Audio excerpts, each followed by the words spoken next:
Welcome to the Laughspin.com podcast.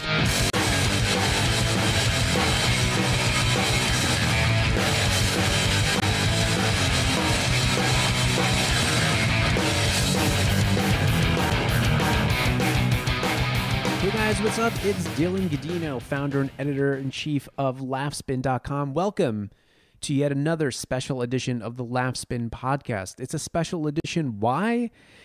Because this week, Mike and I are not giving you the comedy news of the week. Usually, if you tune in to the Laughspin Podcast, you know that every week, Mike and I give you a listener's digest version of what's going on in the world of comedy. And you should, by all means, subscribe to us on iTunes, on SoundCloud, on Stitcher. You could also find us at allthingscomedy.com, which is the podcasting network we are very, very proudly a part of. On this week's special edition of the Laughspin Podcast, I interview comedian Cy Amundson, who is a very talented, up-and-coming comedian, bred in Minneapolis, and is now based in Los Angeles. Depending on when you hear this, he may or may not have been greenlighted for his television show on MTV. He has a show in development for MTV, and as I record this, we are still sort of waiting. Well, not me so much as he is, but he is waiting to hear from the execs there as to whether or not this show is going to go to series. Regardless of whether or not that happens, I've been following Cy for a bunch of years. It's been great to see his progress, and it was great to finally catch up with him at LaughFest, comedy festival in Grand Rapids that went down in March. So this is a really fun chat. I had a lot of fun talking to Cy. I hope you guys have a lot of fun listening to it. So here it is. We're talking to Cy Amundson. Hello. And he is an up-and-coming comedian from Minneapolis. Yes, sir. Who I've been following for a few years. The last time I physically saw you was probably a few years ago in Aspen. Aspen Festival, yes. And that was at a time when you were still in Minneapolis. You're still living in Minneapolis. Yep. Greatest club in the country. Yep. Acme Comedy. Yep. Lots of great comedians coming out of that club. Mm-hmm. And that was before you moved to LA. So let me paint the picture for people. We were just in the hotel gym. We're in Grand Rapids at LaughFest, by the way. So we were both in the hotel gym. I'm running on the treadmill, trying not to pass out. Cy is on an elliptical, exercising and talking on his cell phone about business. About business, ladies and gentlemen. It was an angry phone call. So what were you talking about? You weren't talking to a relative. This was a Hollywood business call. It was, yeah. It's so funny because when you met me, I think in Aspen, I had this glint in my eye, probably this wonderful positivity, and I like to consider myself a very, very hard worker. Yeah. And I moved out to Los Angeles. I have wonderful representation, and they've been helping me along. And I'm working on a new project. And at the time, without being too specific, because humans will listen to this, right? There was something that wasn't going the way I liked, and I felt it was torpedoing it. So I got on the phone and shouted at people like a child. Now, you don't have to name names. You could give vague titles. Who were you talking to? Producers. Okay. On my our team, we're a team together. Team Cy. I like to call it Team Cy because that makes me feel like an egomaniac. Yeah. But let's call it Team Togetherness. Okay. And at the time, Team Togetherness was not necessarily together.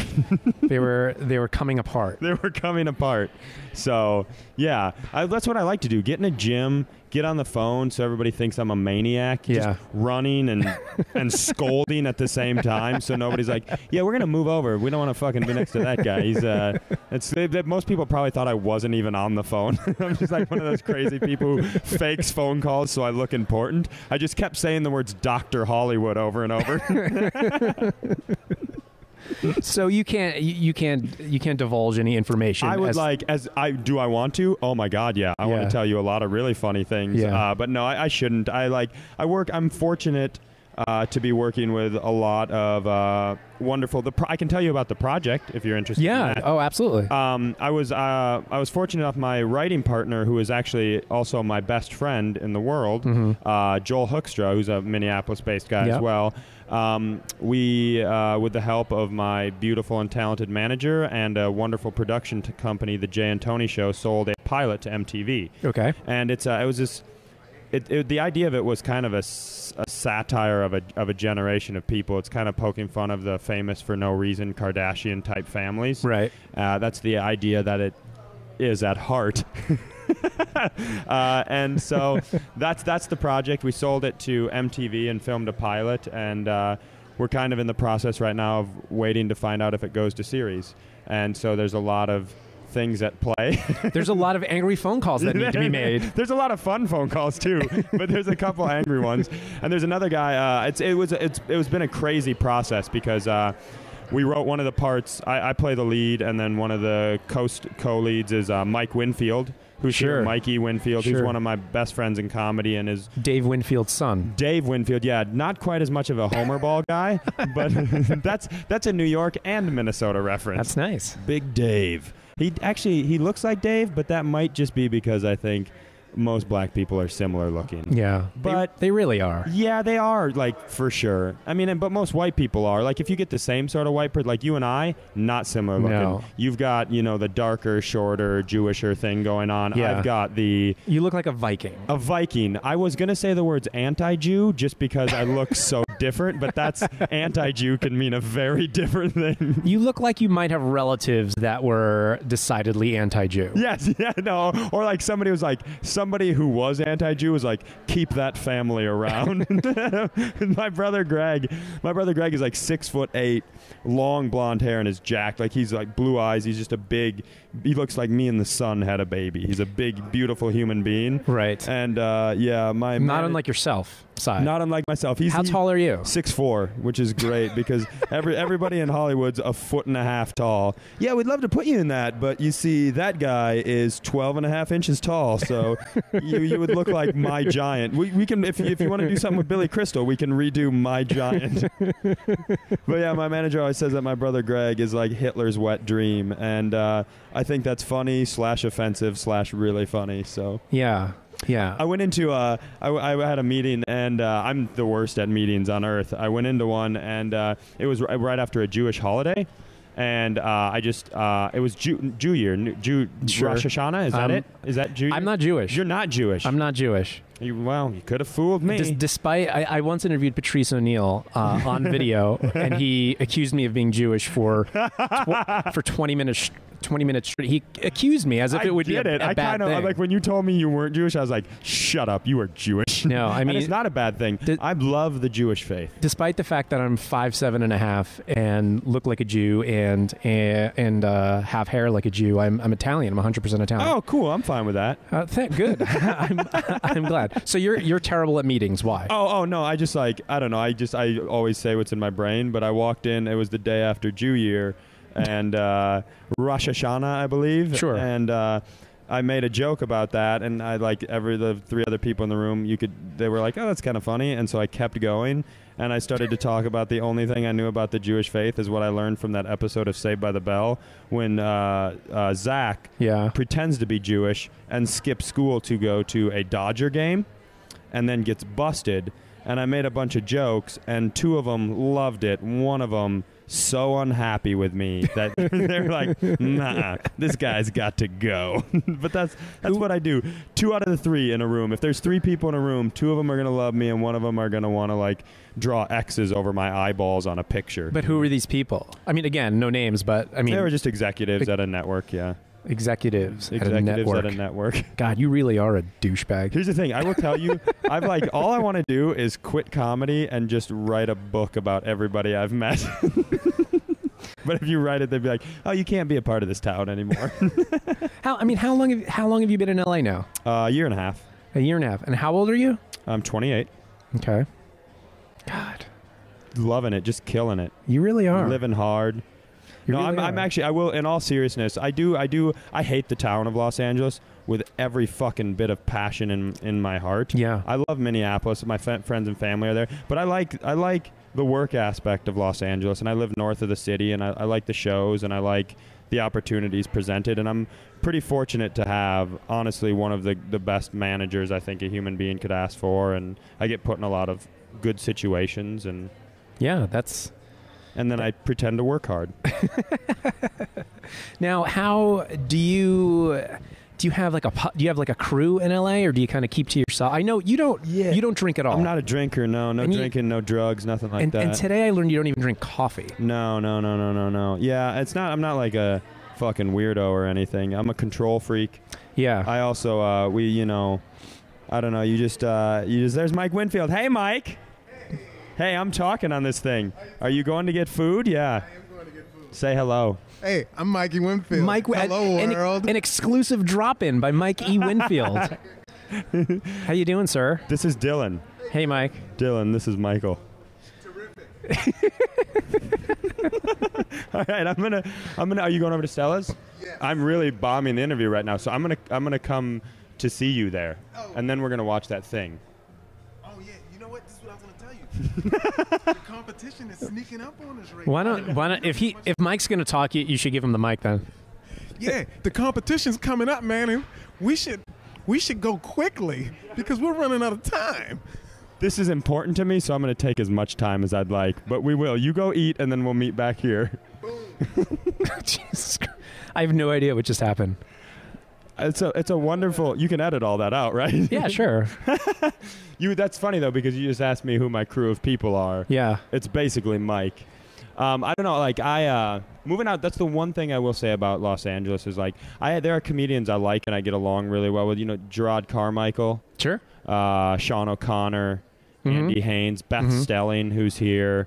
You know, there's a variance of other people out there that I really like, Blake Wexler, guys like that. But I don't know, I haven't really fallen in out there necessarily with I'm doing air quotes with the cool group. Right. I spend, like I said, I don't drink, and I don't, I'm not much of a party or go out guy, so I spent a lot of years in Minneapolis just letting my hard work and material do the talking, and I'm probably going to have to get out and be more of a part of the scene in Los Angeles, because there's some great, like, it's also, you know, you're out there working on a bunch of stuff, so I'm focused on a lot of shit, and every once in a while I'm like, I don't want to do anything else today. I just want to go to bed. So how's that for a crab-ass response? I think that's great. Yeah. I think there should be more young people. I mean, I'm 35. 90% of my life, I pretty much act like I'm 80. Yeah. Yep, because that's a good way to be. My life is much different than yours. I have 2 kids. I'm married. You have children, yeah.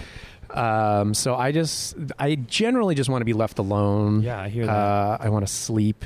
I want to watch 7 episodes of Archer. I hear that. Like, just great show. just that. That's what that's I want a great my day night to be. me. That is a great night to me too. And that's my other problem. I'm like, everybody's like, we're gonna go out and get fucking crazy. I'm like, all right, cool, because Psych's on, so I'm gonna watch that till I fall asleep. I don't know if you guys know they do a marathon of that on Saturdays, and I can make pizza at my house.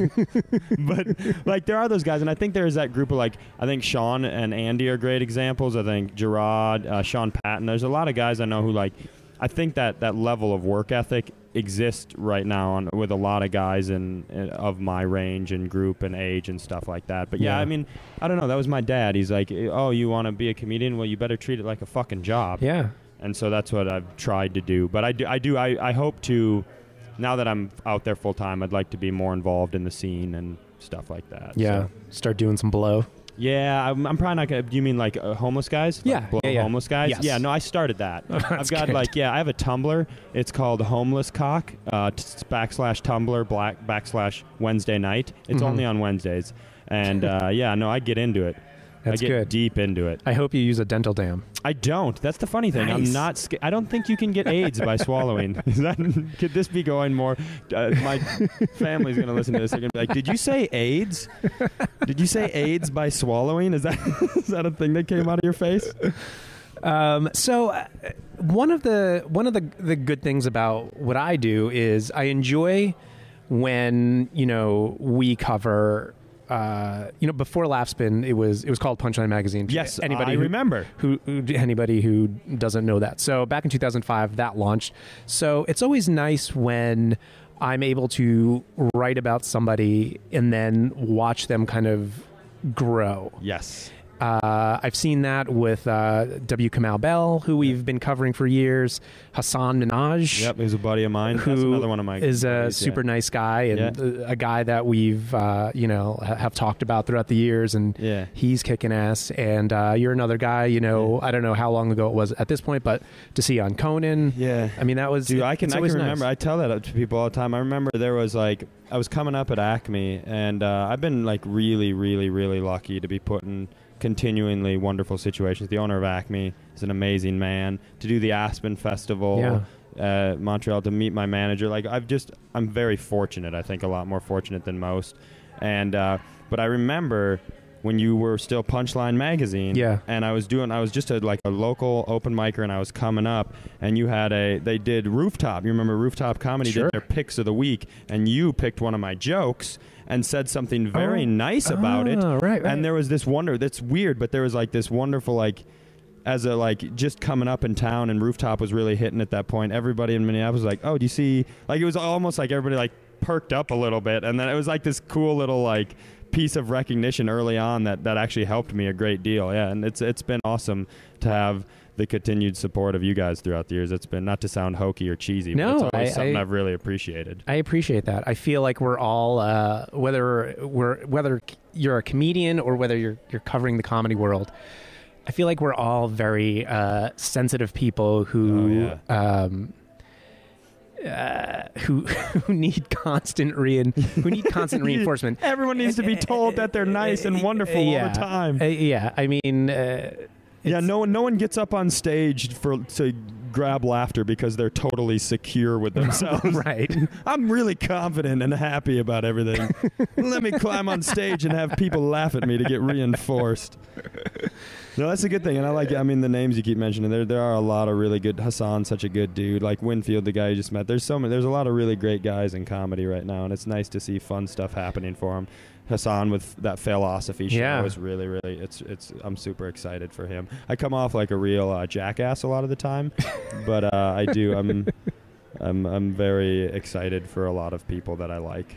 Well, that's good. That's good. Before we hit record, you were telling me about an experience you had at is it? I forgot the name you called it. Generals. The what? What did you call it? Oh, yeah. Is it an audition or a form of audition? When you first move out to Los Angeles, a lot of times what you'll do is go on these things called general meetings. Yeah. Where you just go to meet different people so they're aware of you, so you can go on auditions. It's just kind of a get to know people type thing. They call them generals. Yeah. Okay. Yeah. And there's what you were telling me that the thing you don't like about them is that they treat you like a product. It's not. I should say. It's not that I don't like that. It's a weird thing. That's the weird, and it's a good thing too, because I mean, that whole town.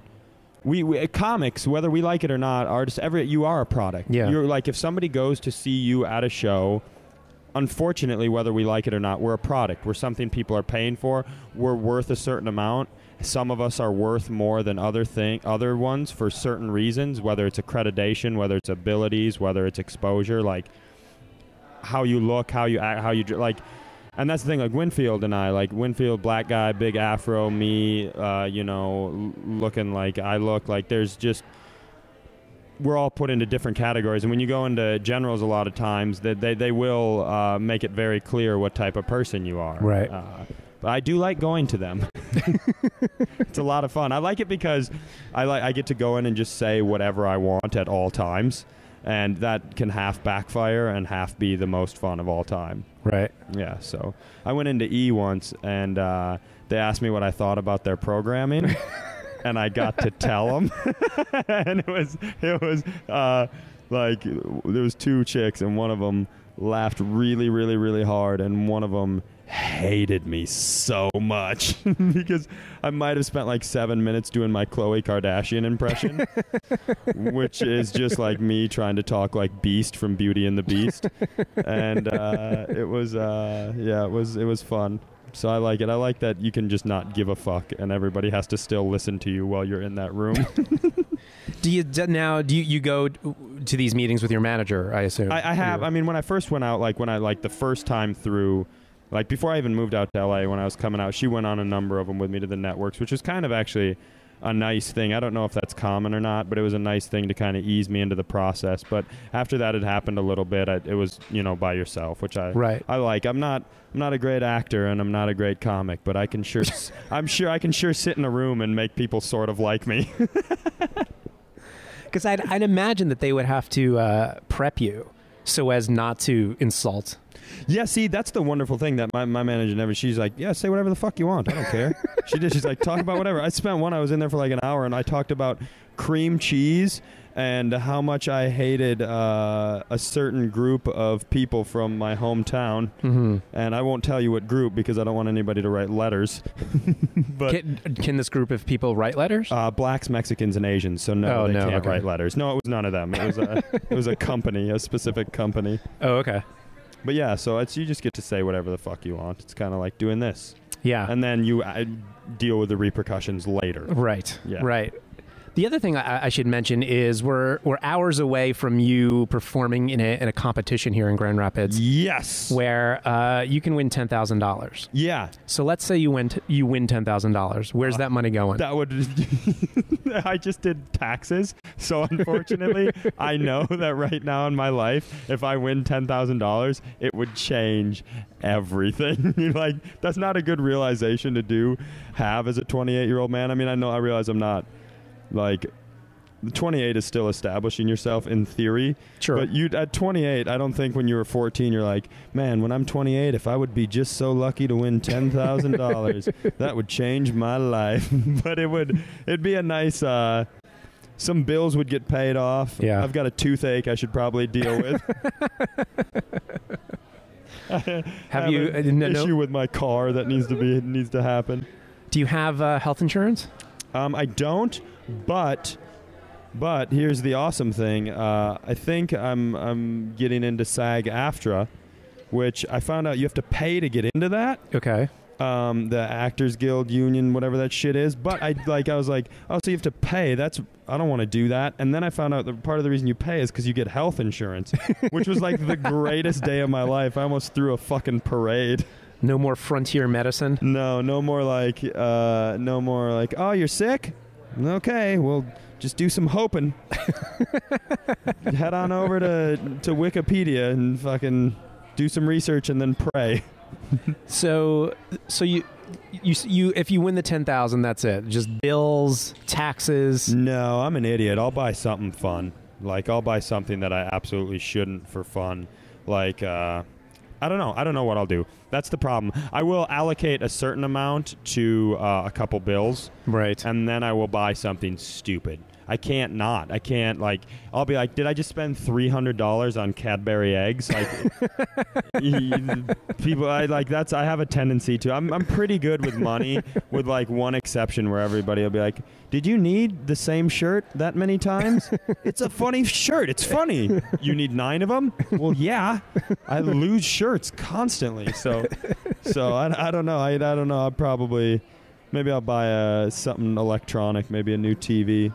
Right. That'd be good. Yeah, sure. A new TV. Maybe I'll get a Nintendo Wii. Are people still playing that? I have no idea.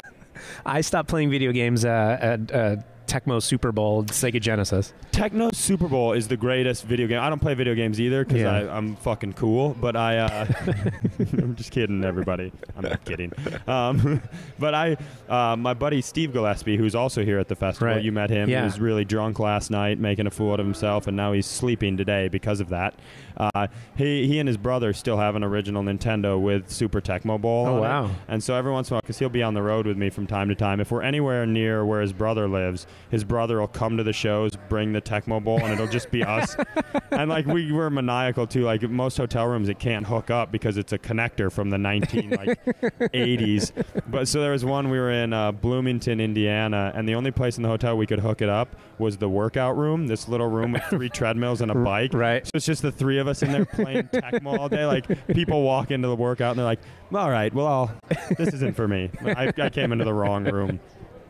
It's such a good game. So what? So your let's say your show doesn't get picked up. It doesn't get picked up. It does not. Why are you being such a negative bitch? I'm not. I'm not. That's how we prepare. Right. I should say, if I didn't say it earlier, it's a really exciting opportunity, and it's something that I've had. I haven't had.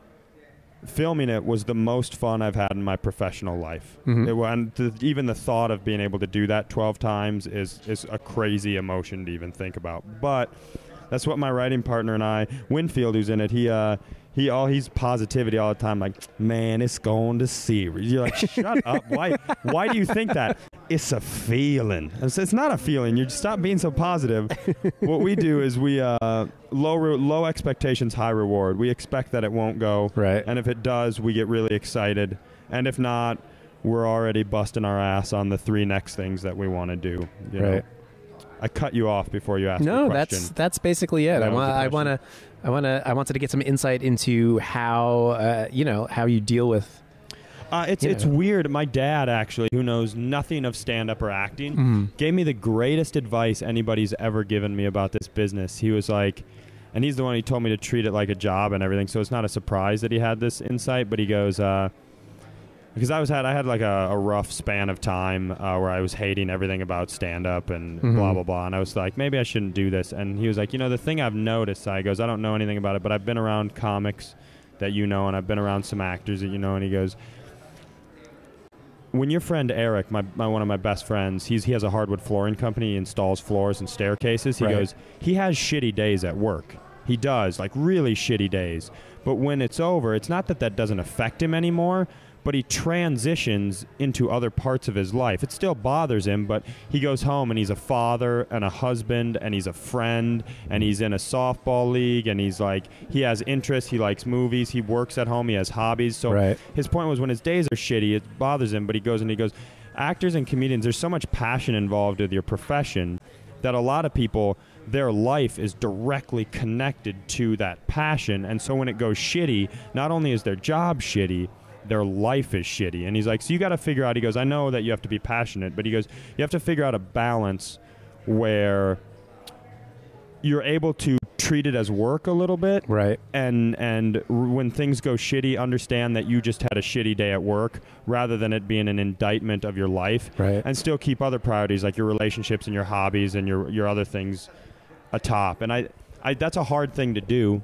When you pour 2 years of your life into a project and then it doesn't go, it's easier said than done. But that's the thing I try to keep in my brain when you're when you don't get something or when you lose out. Like, I don't know, because it's hard that you go to sit in fucking Toledo, Ohio, and have terrible shows for a week, and then sit in a Red Roof Inn by yourself.